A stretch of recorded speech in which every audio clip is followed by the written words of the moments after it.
Excuse me, मैं doctor Bhuteshwar Vishwakarma ji से मिलना चाहता हूँ। जी कहिए। मैं ही हूँ doctor Bhuteshwar Vishwakarma. Oh sorry sir, मैं आपको पहचान नहीं पाया। मैं जनेंद्र चतुर्वेदी, आपसे अपॉइंटमेंट ली थी मैंने। प्लीज आज ही आप मुझे वो मशीन दिखा दीजिए सर। ये वो इन्वेंशन है जिसकी वजह से आप इतनी दूर से आए। वाह डॉक्टर साहब, देखने में तो बहुत ही अद्भुत मशीन है ये, लेकिन वाकई ये लग बदल सकती है ना? Chaturvedi ji, ARTD certified product है ये, यानी कि American research and technology developers. America के वैज्ञानिकों के अनुसार 90% सक्सेस रेशियो है इसका, यानी कि ये मशीन 90% चांस रखती है किसी का भी लक बदलने का। ओ मतलब डॉक्टर साहब अभी भी 10% का डाउट है? नहीं, एक अपग्रेड वर्जन भी है इसका। 99% सक्सेस रेशियो है उसका, बट इंडिया में आने में 2 साल लगेंगे। आप एक काम कीजिए, 2 साल बाद कांटेक्ट कीजिए मुझसे। नहीं डॉक्टर साहब, 2 साल बहुत लंबा टाइम हो जाएगा। मैं एक काम करता हूँ ना, मैं इसी मशीन पे चेक कर लेता हूँ। इसके लिए आपको कंप्लीट सरेंडर करना पड़ेगा। हाँ करूँगा। डेमो के लिए कुछ लाए हैं आप? जी। ओके, आइए बैठिए आप। आने वाले 2 मिनट के बाद आपकी सारी नेगेटिव एनर्जी नष्ट हो जाएगी। आने वाला टाइम आपके लिए लाइफ चेंजर होगा।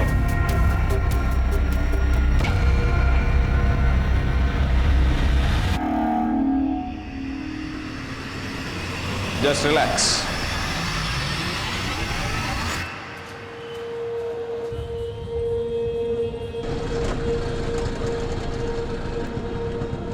एक लंबे इंतजार के बाद अब मुझे लग रहा है अब मेरी जिंदगी पटरी पकड़ने वाली है।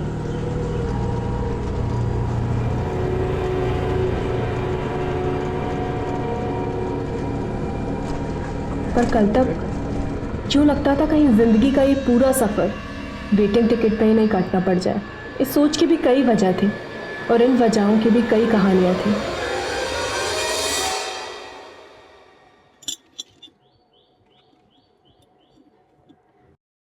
राधिका, आज तुम सूरज को राखी नहीं बांधोगी, इसका मतलब क्या है? देखो सगा भाई है तुम्हारा, और इतना घमंड मत करो तुम। वो भी भगवान का दिया है, तुम्हारे ना कहने से तुम दोनों का रिश्ता खत्म नहीं होता। पापा आपको ना सिर्फ आपका बेटा दिखाई देता है, उसकी करतूतें दिखाई नहीं देती। फरेब करे वो, गुनहगार बने हम। अरे कौन सा फरेब किया है? थोड़ा सा हेरा फेरी कर लिया, जो सारे करते हैं आजकल। पापा कोई छोटा मोटा फरेब नहीं किया है। जिन गरीब बच्चों को हम चैरिटी के नाम पे पढ़ा रहे थे ना, उसके नाम पे एक फर्जी NGO का अकाउंट खोल लिया है और गलत तरीकों से सरकारी फंडिंग का भी जुगाड़ कर लिया, और अब देखो अय्याशी कर रहा है। अरे तुम इतना गुरगुराओ मत। देखो, तुम्हारी चैरिटी करने से तुम्हें क्या मिलता है? मन का चैन। और मेरे जुगाड़ करने से तुम्हें क्या मिलेगा? सोने की चैन, तुम्हारी राखी का गिफ्ट। लो। मैं तुम्हारी बेईमानी का भागीदार बनना ही नहीं है। अरे तुम पागल हो क्या? तुम सोना फेंक दिया। ये सोना जो है लक्ष्मी जी का आभूषण होता है, पता है? अरे आप कहाँ जेब में डाल रहे हैं? बाहर निकालिए। राधिका नहीं पहन रही, तुम आपको पहना दीजिए। निकालिए ना। अरे हमारे लिए क्या लाए हो? आपका गिफ्ट आपको बाद में देंगे, पहले अपनी बहन से राखी बंधवा ले। लाइए। लो बहन, बांधो राखी। देखो राखी गई भाड़ में, अब तुम्हें ना हथकड़ी बंधवाएंगे हम। बस करो राधिका, पगला गई हो क्या? हथकड़ी लगाओगे अपने भाई को त्योहार वाले दिन? आफत मत मचाओ। अम्मा देखो, आफत तो उस दिन आएगी जब भी आपके लाडले बेटे के चक्कर में ना हम सारे बर्बाद हो जाएंगे।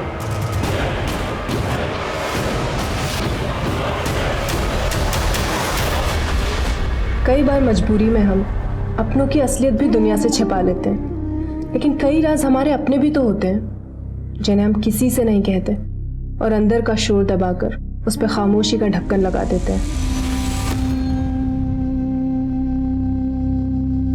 फिर खुद को बिजी रखने का दिखावा करते हैं। हमारी जिंदगी में बहुत कुछ ऐसा होता है जो हमारे बस के बाहर होता है। Radhika, my decision is final. I won't change it now. Sir please समझने की कोशिश कीजिए। इतने सारे लोगों को जॉब से निकाल देंगे तो कहाँ जाएंगे वो लोग? जहां जाना है जाएं। मैं अब किसी की कोई मदद नहीं कर सकता। पिछले 1 साल से मेरी कंपनी लॉस में चल रही है, छटाई तो करनी पड़ेगी ना। क्या ये तुम तो बड़ा बौला करती थी ना, हाँ, कि मेरे माँ के ट्रीटमेंट के लिए इस कंपनी से लोन दिलवा दोगी। जॉब से निकलवा दिया तुमने, मैं तुम्हें छोड़ूंगा? ये झूठ बोलती है, मेरी नौकरी खा गई यार। बोली मेरी माँ का कैंसर का ट्रीटमेंट करवा देगी, कुछ नहीं करवाई। छोड़ूंगा नहीं तुमको।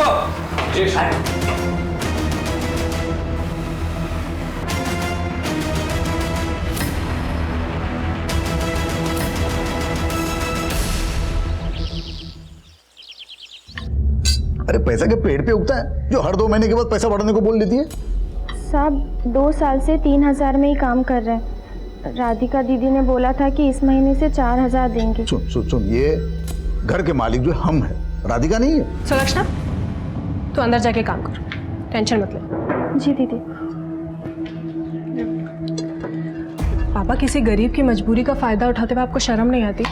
इतने कम पैसों में वो कितना काम करती है, और अगर हम जरा सा पैसा बढ़ा देंगे तो क्या बिगड़ जाएगा? वैसे भी उसको तनख्वाह तो हम देते हैं ना। अच्छा, तू अब ये जता रही कि हम भी तेरा दिया हुआ खाते हैं, तो अपने अहंकार में अपने भाई की तरह अपने बाप को भी घर से बाहर निकाल देना। नहीं खाना है हमें तुम्हारा खाना।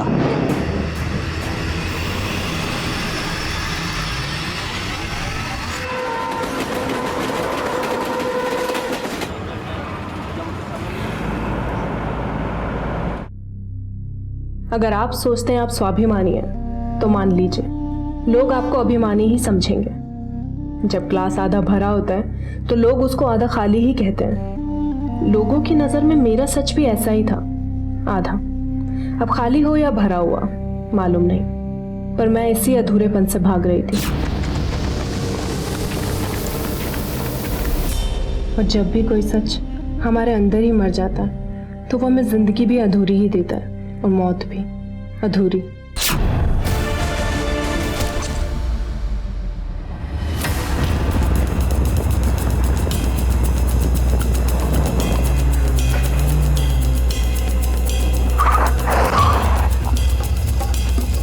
बहुत ही ब्रूटल मर्डर है सर। आसपास ऐसा कुछ भी नहीं मिला है जिससे लड़की की पहचान हो, और जिस मात्रा में खून पड़ा हुआ है, शायद ये जगह बहुत ही सुनसान है। पॉसिबल है सर लड़की सेक्सुअल ऑफेंडर्स का शिकार हुई हो। लाश की हालत देख के तो यही लग रहा है कि जैसे किसी ने गहरी रंजिश निकाली है इस लड़के से। मनीष, पता करो कौन है ये लड़की।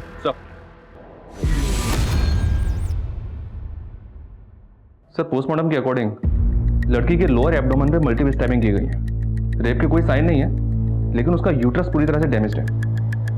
और सर लड़की की उंगलियां भी पूरी तरह से डैमेज्ड है, जिसकी वजह से बायोमेट्रिक्स के जरिए उसकी पहचान पता करने में प्रॉब्लम हो रही है। सर कहीं ऐसा तो नहीं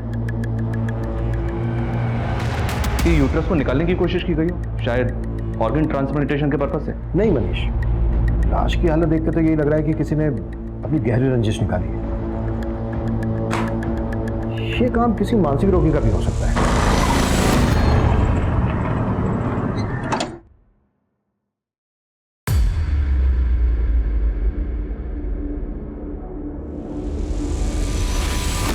लड़की की पॉकेट से ये स्लिप मिली।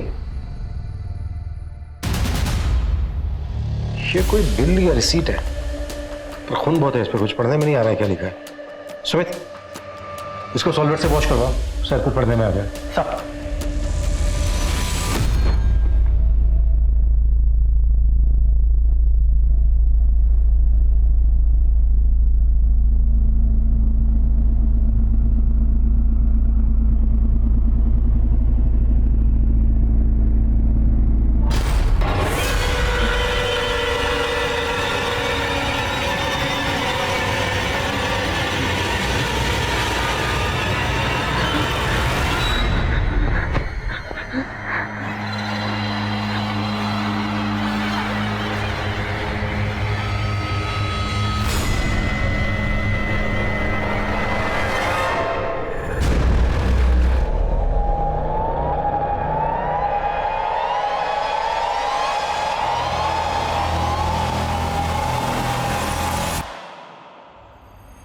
ये लखनऊ के एक यूनिसेक्स सैलून का बिल है।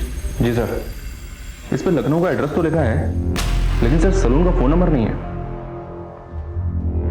ये बिल है 24 जुलाई का, और पोस्टमार्टम रिपोर्ट के मुताबिक इस लड़की का 25 जुलाई को यहाँ दिल्ली में मर्डर हुआ था। क्या मर्डर से एक दिन पहले ये लड़की लखनऊ के इस यूनिसेक्स सैलून में गई थी?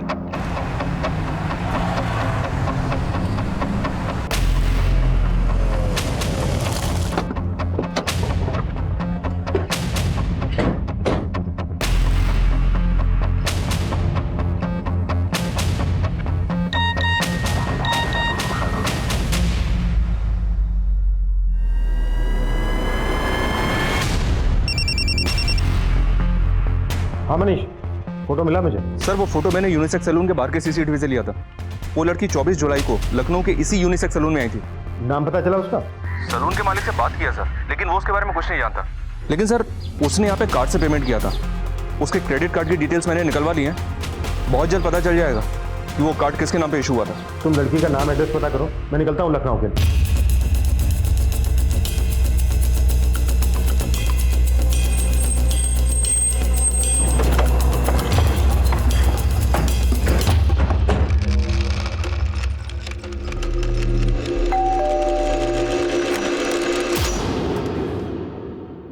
राधिका सिंह यहीं रहती है? हाँ जी, बेटी है हमारी। आप लोग कौन? Inspector Abhimanyu Jindal, Delhi police. Delhi police? आइए ना, आइए अंदर आइए। आपको इंस्पेक्टर त्रिपाठी जी ने भेजा है क्या? इंस्पेक्टर त्रिपाठी? हाँ, वो कासगंज वाले, उन्हीं के पास राधिका की गुमशुदगी की रिपोर्ट लिखवाई थी। आपने राधिका की गुमशुदगी की रिपोर्ट लिखवाई थी? हाँ, अब आपको एफआईआर की कॉपी दिखाएं क्या? आप बताइए ना, राधिका को कुछ पता चला? 27 जुलाई को हमें दिल्ली में एक लड़की की लाश मिली जिसका 25 जुलाई को मर्डर हुआ। लाश की जेब से हमें यहाँ लखनऊ के एक सैलून की रिसीट मिली है जहाँ पर राधिका 24 जुलाई को गई थी। अम्मा हम सैलून जा रहे हैं।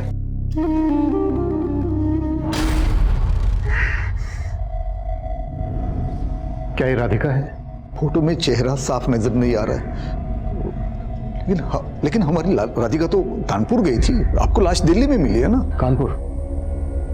क्या बोल के गई थी कानपुर में? वो कहाँ जा रही है? शॉपिंग वॉपिंग करने के लिए गई थी बाजार में। उसके बाद उसका फोन बंद आने लगा। हम टेंशन में आ गए। वो त्रिपाठी जी को हम रिपोर्ट लिखवा दी। दिल्ली में आपका या राधिका का कोई जानने वाला रहता है जहाँ पर राधिका जा सकती है? दिल्ली में तो क्या, हमारा कानपुर में कोई जान पहचान वाला नहीं है।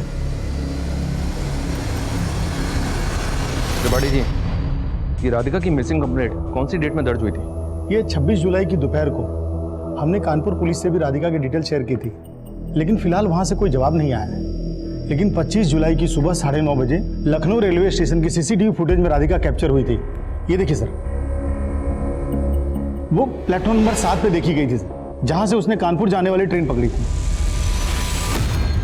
सर राधिका ने 25 जुलाई से 3 से 4 दिन की लीव मांगी थी। तो लीव लेकर वो कहाँ जाने वाली थी? कुछ बताया था उसने? ये तो नहीं बताया, लेकिन कुछ पर्सनल काम था ये बताया था। फिलहाल हमें ऐसी कोई इन्फॉर्मेशन नहीं मिली है कि 25 जुलाई को राधिका को कानपुर में कहीं देखा गया।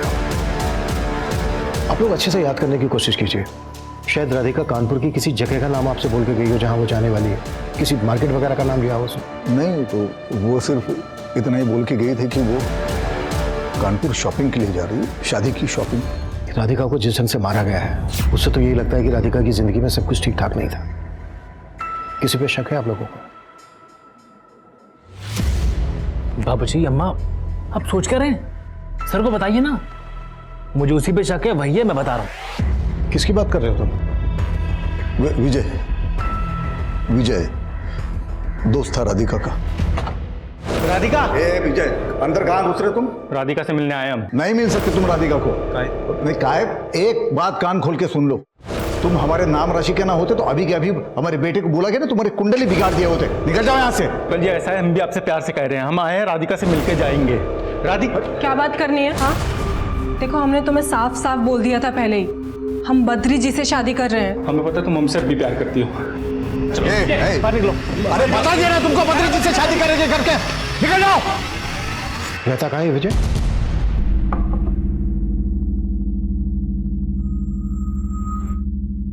सर, ये रतन तिवारी है, इस इलाके के बहुत बड़े कॉन्ट्रैक्टर। अरे नहीं, बड़े हम नहीं, बड़े डॉक्टर साहब हैं। डॉक्टर साहब, हम आपके सानिध्य में आना चाहते हैं। देखिए, अगर आप ये सोच के आए हैं कि मेरे पास कोई जादू की छड़ी है और पल भर में सब बदल सकता है, तो आप जा सकते हैं।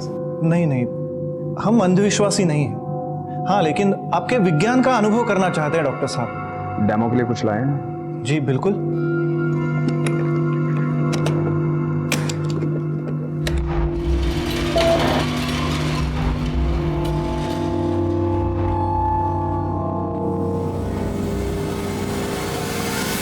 सर हमारी बात सुनिए। सर नहीं, सर हमारी बात। सर हमने राधिका को नहीं मारा सर। सर राधिका के घर वाले झूठ बोल रहे हैं सर। सर हम प्यार करते थे राधिका को, वो भी हमसे शादी करना चाहती थी। पर राधिका ने तो तेरे साथ अपना रिश्ता तोड़ दिया था। तोड़ दिया था सर, लेकिन हम बचपन से एक दूसरे को चाहते थे। वो अच्छा खासा कमा रही थी, हम जॉबलेस थे, हमारा टेम्परामेंट मैच नहीं होता था। वो फ्रस्ट्रेट हो गया, हमने उसको एक दिन कुछ बोल दिया, वो बुरा मान गई सर। राधिका हमारी बात सुनो ना, Radhika please please please Radhika, हम तुमसे प्रॉमिस कर रहे हैं हम दोबारा ऐसा कभी नहीं करेंगे।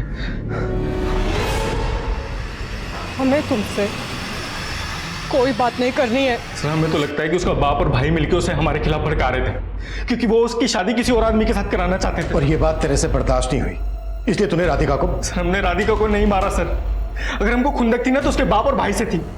एक नंबर के लालची लोग हैं वो, और इसी लालच की वजह से उसकी शादी एक बड़े उम्र के आदमी के साथ करा रहे थे सर वो।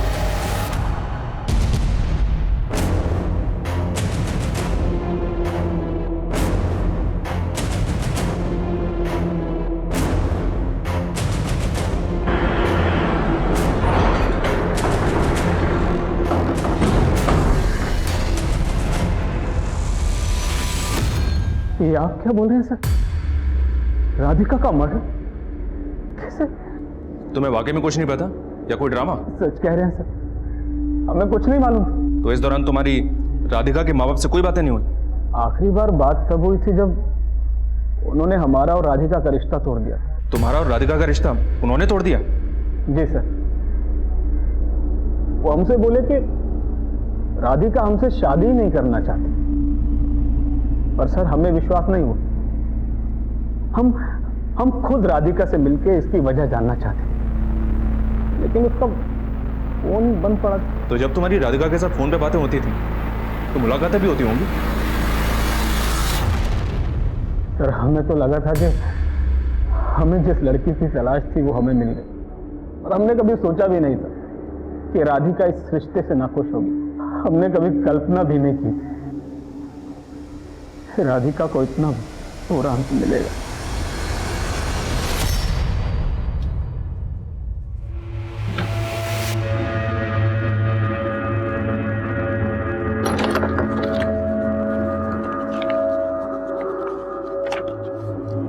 पापा, अब क्या सूझा है आपको? राधिका की अलमारी में क्या ढूंढ रहे हैं आप? मेरा एक फाइल है, वो उसे ढूंढ रहा था। तुम क्या कर रहे हो यहाँ पे? जाओ ना, तुम्हारा काम करो ना।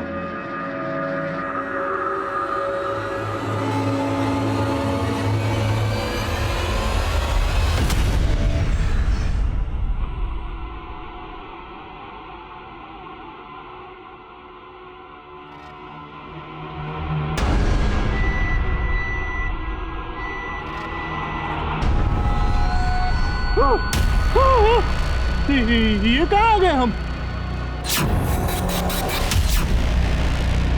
उठ, अबे उठ बे, उठ। हाँ?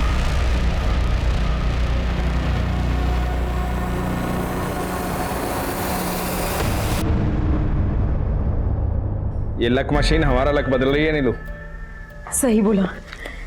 देखो इस बार तो हमने जम के माल लूटा है।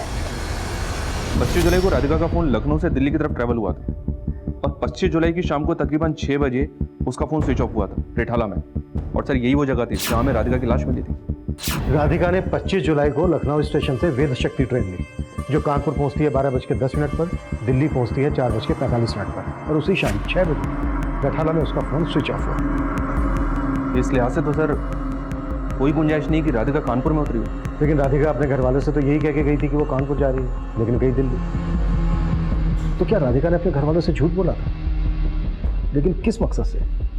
क्या राधिका का दिल्ली में कोई जानने वाला होगा?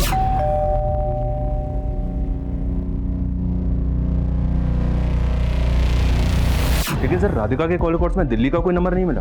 क्राइम सीन का डम डेटा निकलवाओ और चेक करो कि मर्डर वाले दिन कानपुर या दिल्ली का नंबर उस एरिया में कोई एक्टिव था क्या। Okay sir.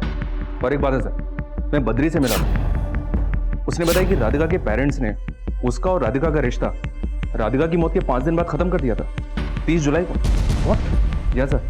और इस बात को कंफर्म करने के लिए मैं जब राधिका के पेरेंट्स से मिला तो वो बोले, हमारे लिए तो राधिका गुमशुदा थी, और जिस लड़की की शादी होने वाली हो वो इस तरह अचानक घर से गायब हो जाए तो आपको पता है ना लोग क्या क्या अटकलें लगाते हैं। बद्री जी को जवाब देना हमारे लिए मुश्किल हो गया था, तो हमने उनसे रिश्ता ही तोड़ दिया। उनका जवाब सुन के मुझे यही लगा कि शायद वो लोग इस बात को मान बैठे थे कि राधिका को बद्री पसंद नहीं था, इसलिए राधिका गायब हो गई। बद्री राधिका से 15 साल बड़ा था। कहीं ऐसा तो नहीं है कि राधिका की बद्री के साथ शादी हो रही थी, इसी वजह से वो भाग गई हो? सर, इसलिए राधिका के पेरेंट्स पे भी नजर रखने के लिए आदमी लगा दिए। ये भी चेक करो कि 25 जुलाई को राधिका ने टिकट कहाँ की ली थी, कानपुर की या दिल्ली की। उसी से क्लियर होगा कि राधिका की ये जर्नी प्री प्लान थी या फिर राधिका किसी और के प्लान का शिकार हुई। Okay sir. Train reservation check करने के साथ पुलिस दिल्ली रेलवे स्टेशन से लेकर राधिका के मर्डर स्पॉट रिठाला तक के बीच के एरियाज के कई सीसीटीवी स्कैन कर रही थी। ऑटो और टैक्सी चलाने वालों से भी लगातार पूछताछ की जा रही थी। क्राइम सीन के एरिया का डम डाटा निकाला जा रहा था और वहीं लखनऊ में पुलिस राधिका से जुड़े हर शख्स पर नजर रख रही थी।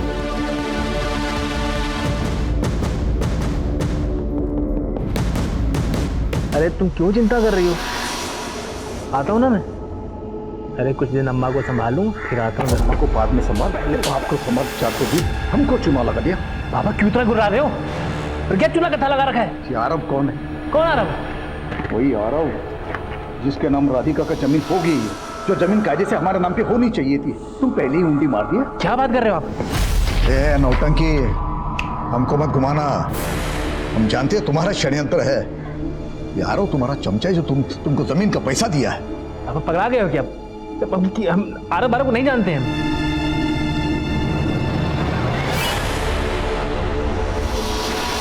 साहब, हम पिछले 2 साल से राधिका दीदी के यहाँ काम कर रहे हैं, लेकिन आपने हमें यहाँ। देखो सुलक्षणा, घबराओ मत।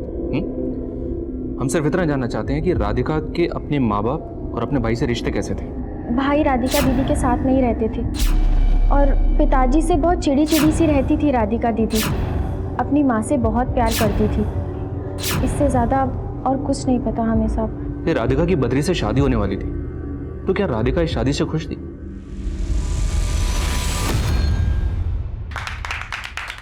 साहब, जब हमने बद्री जी को पहली बार देखा था तब हमें यही लगा था कि राधिका दीदी किसी के दबाव में आके शादी के लिए राज़ी हुई है, और इस बारे में हमने राधिका दीदी से बात भी की थी और वो बोली, सुलक्षणा, अब हमें खूबसूरत चेहरे की नहीं बल्कि सुकून की तलाश है। लेकिन दीदी वो आपसे उम्र में बहुत बड़े हैं। बड़े अच्छे इंसान हैं वो, और मुझे यकीन है कि मैं बद्री जी के साथ बहुत खुश रहूंगी। और साहब, राधिका दीदी का जवाब सुनकर हम खुद हैरान रह गए।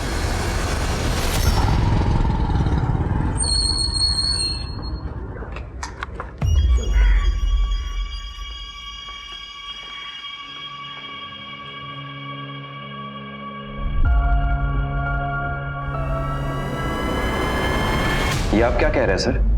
राधिका मेरी कलीग थी, इसलिए वो मेरे साथ फोन पर बात किया करती थी। राधिका ने दिल्ली के लिए ट्रेन पकड़ने से पहले भी तुम्हें फोन किया था? सर, ऑफिस का एक पेंडिंग काम आ गया था, वो याद दिलाने के लिए उसने मुझे फोन किया था। तो राधिका रोज तुम्हें रात को 10-10 बजे ऑफिस का पेंडिंग काम याद दिलाने के लिए फोन किया करती थी? सर, आप गलत समझ रहे हैं। सर, मैं राधिका को अपनी बहन मानता था। मेरी वाइफ भी मेरे साथ आई है, चाहो तो आप उनसे पूछ लीजिए। अच्छा, राधिका तुम्हारी बहन जैसी थी। राधिका ने कभी तुम्हें इस तरह का हिंट दिया जो उसकी हत्या की वजह हो सके? करीब 1 महीने पहले हमारे बॉस ने हमारे स्टाफ के कई लोगों की छटनी कर दी थी। सर, राधिका HR में थी, उसी ने सभी लोगों को न्यूज़ दी थी। उसके बाद ऑफिस में बड़ा बवाल हुआ था। क्या ये तुम तो बड़ा बवाल करते थे ना, हाँ, कि मेरे माँ के ट्रीटमेंट के लिए इस कंपनी से लोन दिलवा दोगी? जॉब से निकलवा दिया तुमने, मैं तुम्हें छोड़ूंगा। ये झूठ बोलती है। सर, जॉब से तो बॉस ने निकाला था, लेकिन तकलीफें राधिका को झेलनी पड़ी थी। तो तुम कहना चाह रहे हो कि राधिका का हत्यारा उन्हीं एम्प्लॉयज में से कोई है जिनको राधिका ने जॉब से निकाला था? नहीं सर, ये तो नहीं कह सकता, लेकिन जॉब जाने के बाद सबसे ज्यादा परेशानी ब्रिजेश और श्यामलाल को हुई थी। ब्रिजेश और श्यामलाल? सलाम सर। हाँ सलाम, बोल क्या खबर है? राधिका के प्रेमी विजय की खबर है। 1 नंबर का लड़की बार है साहब। 12बंकी में संगम लॉज है, वहाँ आए दिन नई नई लड़कियाँ लेकर जाता है। वो लॉज वाला तो बता रहा था कि ये सिलसिला बहुत सालों से चला आ रहा है। चल ठीक है, इस वजह पे नजर गड़ा के रख। पुलिस लखनऊ में राधिका से जुड़े हर इंसान को खंगाल रही थी, लेकिन राधिका के दिल्ली जाने का राज अब भी दूर नजर आ रहा था। 2 मिनट में सारी नेगेटिव एनर्जी नष्ट हो जाएगी। आने वाला टाइम आपके लिए लाइफ चेंजर होगा।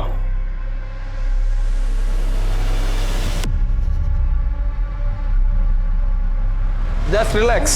कितने पैसे? बहुत पैसे हैं। सारे पैसे। अरे इसका मशीन तो बंद कर, मर जाएगा।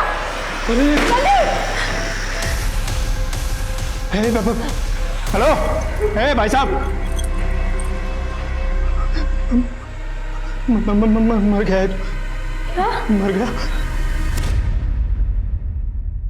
सर हमने कुछ नहीं किया सर। सर क्या हमको बार बार उठा लाते हैं सर आप लोग। अभी तो उठा उठा के कुटेंगे भी अगर तूने सच नहीं बोला था। सर सब कुछ तो बता दिया आपको। सब कुछ, लेकिन तूने ये 3,40,000 रुपए का हिसाब नहीं किया अभी तक, जो राधिका के अकाउंट से तेरे अकाउंट में ट्रांसफर हो रहे थे किश्तों में। कभी 20,000, कभी 30,000 और एक बार तो सीधा 1.5 लाख। क्यों पैसे ले रहा था राधिका से? मदद के नाम पे हम उधार पैसे ले रहे थे राधिका से। उधार ले रहा था या फिर ब्लैकमेल कर रहा था राधिका को? सर नहीं सर, ब्लैकमेल नहीं कर रहे थे सर। सर कसम खा के बोल रहा हूँ, हमको बहुत प्यार करती थी। यार अभी तक कितनी प्रोस्टिट्यूट के साथ सोया है तुझे याद भी है? इसलिए मारा ना तूने राधिका को क्योंकि उसने तुझे पैसे देने बंद कर दिए थे? मानते कि हमने उसको धोखा दिया था, लेकिन मारा नहीं है उसको।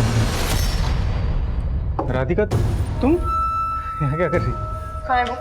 कौन कहाँ है वो? राधिका देखो ड्रामे मत करो, मैंने देखा है किसी को। किसको देखा है तुमने? क्या बात कर रही हो राधिका? कहाँ छुपा है उसको? सर इसी वजह से उसने हमारे साथ रिश्ता तोड़ दिया था। हम बस उसको मना के अपनी जिंदगी में वापस लाना चाहते थे बस, लेकिन हमने उसको मारा नहीं है सर।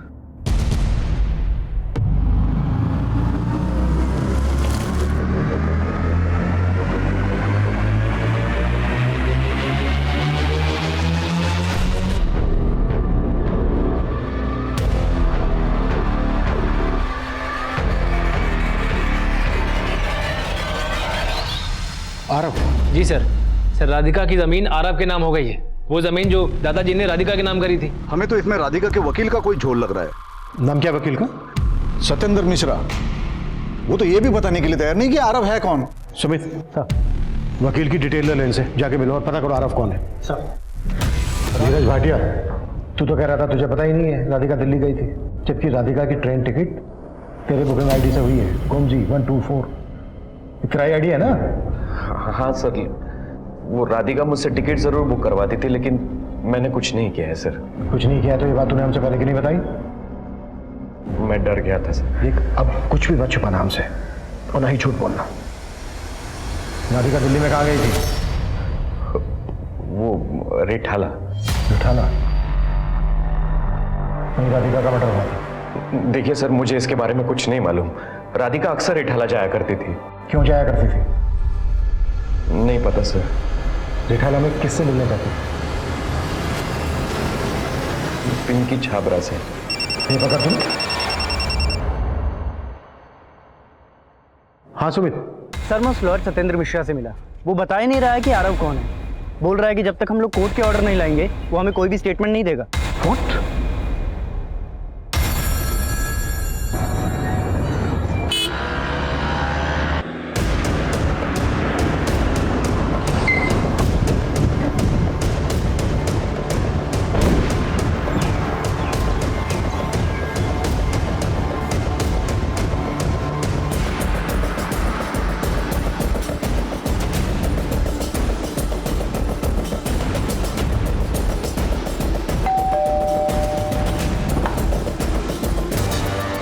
पिंकी छाबड़ा।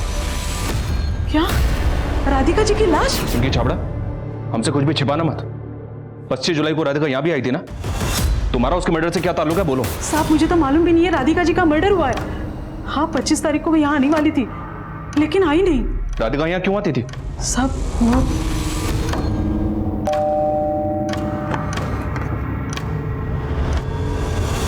आरव कैसा है पिंकी जी? एकदम मस्त है। आरव देखो कौन है आपसे मिलने। आरव की मम्मा आ गई आरव के पास। तो इस बच्चे का नाम आरव है और ये राधिका का बेटा है? जी साहब। राधिका को तुम कैसे जानती हो और इस बच्चे का बाप कौन है?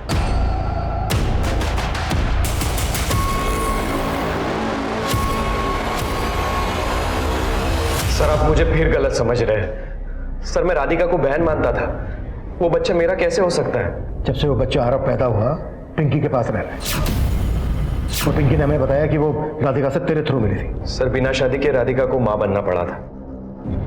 वो अपने बच्चे को साथ में नहीं रख सकती थी, इसलिए मैंने उसे बहन समझकर उसकी मदद की थी। घुमा मत हमें।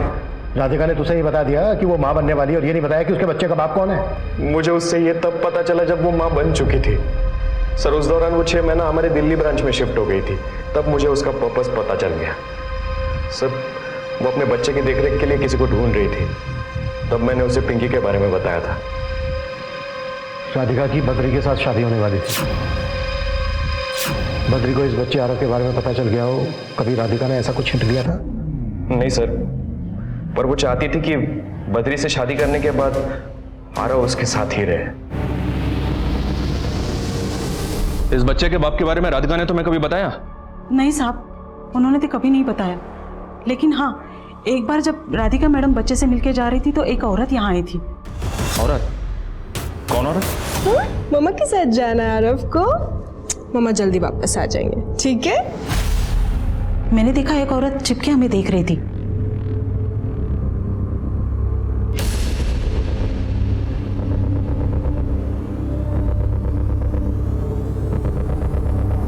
राधिका मैडम जाने के बाद वो यहाँ आई और राधिका मैडम और बच्चे के बारे में पूछने लगी। वो औरत थी कौन? पता नहीं साहब। उस औरत का स्केच बनवा सकती हो? जी साहब। वो औरत कौन है जो राधिका के बारे में जानकारी ले रही थी? उसको अभी तक कुछ पता नहीं चला था। और ना ही पिंकी ये बता रही है कि आरव का पिता कौन है। वो औरत राधिका के मर्डर के पीछे हो सकती है। धीरज ने हमें बताया था राधिका ने दिल्ली अपना ट्रांसफर करवाकर अपने बच्चे की डिलीवरी की। एक काम करो, दिल्ली के सारे क्लिनिक्स, हॉस्पिटल छान मारो, वहां से हमें जरूर कोई ना कोई लीड मिलेगी।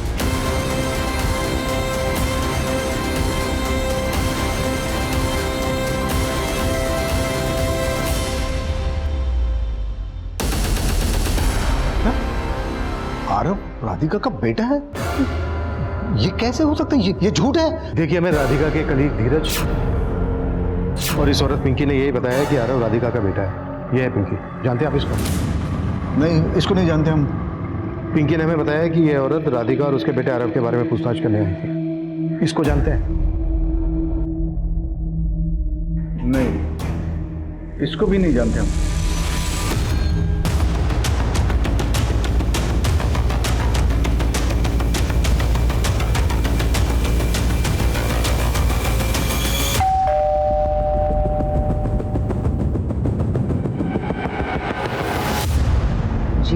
हमें बद्रीनाथ जी से मिलना है। आप?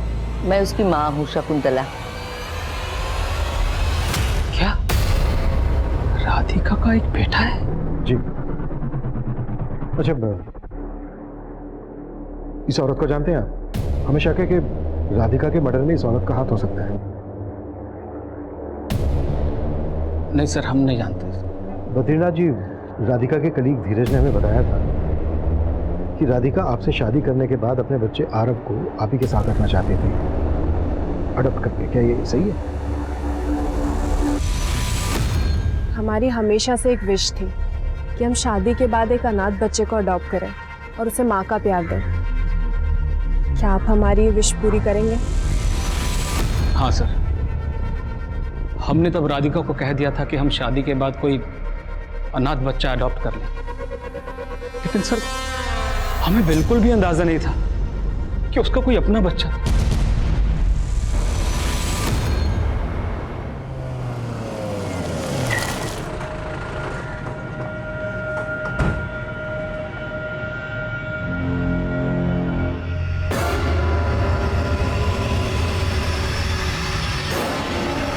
सर राधिका और मेरे बीच में कोई अफेयर नहीं था। लेकिन आरव तेरा ही बेटा है, ये मैटरनिटी क्लिनिक से पता कर लिया है हमने। वो मेरी गलती थी सर, बस। करीब 1.5 साल पहले मैंने अपने पूरे स्टाफ के लिए अपने फार्म हाउस पे पार्टी रखी थी। वहाँ पे राधिका ने बहुत ज़्यादा ड्रिंक कर ली थी। चलो, मुझे धोखा दिया। मेरे होते हुए दूसरी लड़कियों, आराम से। दूसरी लड़कियों। Radhika, Radhika, it's okay. संभालो अपने आप को, इतना ज़्यादा सोचने की ज़रूरत नहीं है। वो कर सकता है, मैं क्यों नहीं? सर उस दिन राधिका इमोशनली ब्रोकन थी, हम दोनों ड्रंक थे इसीलिए। लेकिन सर अगले दिन हम दोनों ने डिसाइड किया था कि हम उस रात को हमेशा के लिए भूल जाएंगे। फिर 1 हफ्ते के बाद राधिका मेरे पास आती है और मुझे बताती है कि वो प्रेग्नेंट है। राधिका, हमने मिलकर डिसाइड किया था ना, एक काम करो तुम अबॉर्शन करा लो। नहीं सर, मैं इस बच्चे को जन्म देना चाहती हूँ। राधिका यू नो ना, आई एम मैरिड।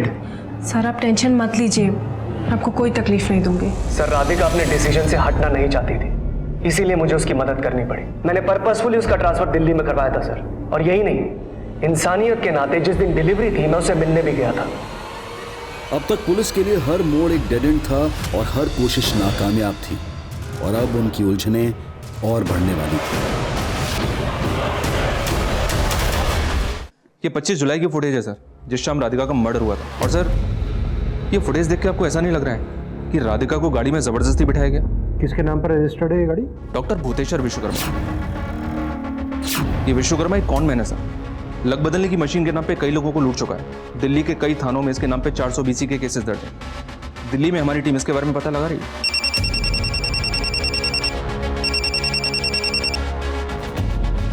बोलिए बद्रीनाथ जी। जी, उस दिन मैं ही राधिका का पीछा कर रही थी। उस वक्त मैं भी दिल्ली में ही थी, अपनी भांजी से मिलने गई थी और उसी सोसाइटी में मैंने राधिका को देखा, इसलिए मैं उसके बारे में पूछताछ करने के लिए वहां गई। और सर मेरी माँ ने सिर्फ उत्सुकता में राधिका का पीछा किया था, उसकी हत्या में इनका कोई हाथ नहीं।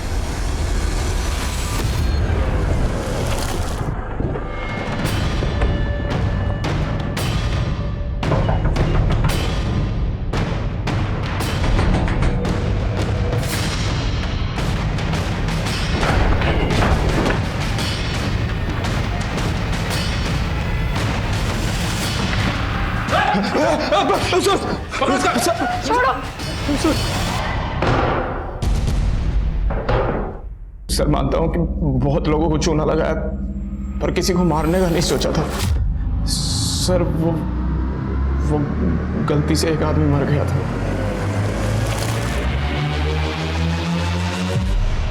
किसी ने लाश डंप करते हुए हमारा वीडियो बना लिया था, फिर उस आदमी ने हमें धमकी दी।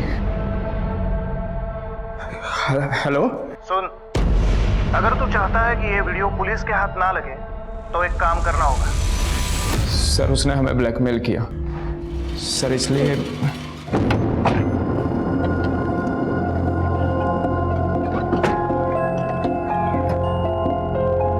दीदी वो आपको गाड़ी चलानी आती है क्या? हाँ क्या हुआ? वो मेरे हस्बैंड को हार्ट अटैक आया है। चलिए मैं देखती हूँ। भाई साहब आप ठीक है ना? भाई साहब क्या कर रही हो? ये बैग क्यों अंदर डाल रही हो मेरा? कौन है तुम लोग? क्या कर रहे हो ये?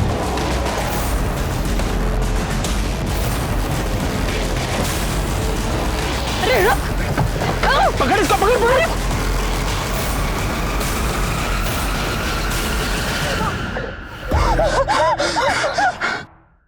देखो यही है ना वो लड़की? सिर्फ उसका हाथ और पैर काटने नहीं कहा था हमने, उसके जिस्म का एक एक हिस्सा काट। वो था कौन जिसे तुम लोगों से ये सब करवाया?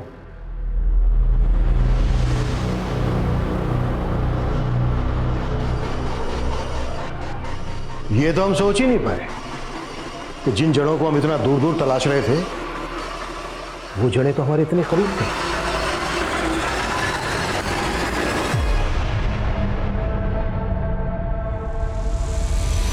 तो क्या सोचा था बे? हमको चंपत लगा के भाग जाएगा? एक मर्डर किया है ना, अब दूसरा भी करना पड़ेगा। यही है ना वो लड़की? सिर्फ इसके हाथ और पैर काटने नहीं कहा था हमने, इसके जिस्म का एक एक हिस्सा काट। इतनी नफरत? ऐसा भी क्या बिगाड़ा था राधिका ने तुम दोनों का? उसने हमसे हमारा पति छीन लिया था। आए दिन धीरज उसके साथ फोन पर ही चिपके रहते थे। हेलो, हाँ राधिका, हाँ तुम्हारी दिल्ली की 25 जुलाई की टिकट बुक करवा दी है। अरे अरे थैंक यू किस बात का, तुम भी ना। चलो टेक केयर, बाय। और भी पता चला कि दिल्ली में उनका बच्चा भी पल रहा था।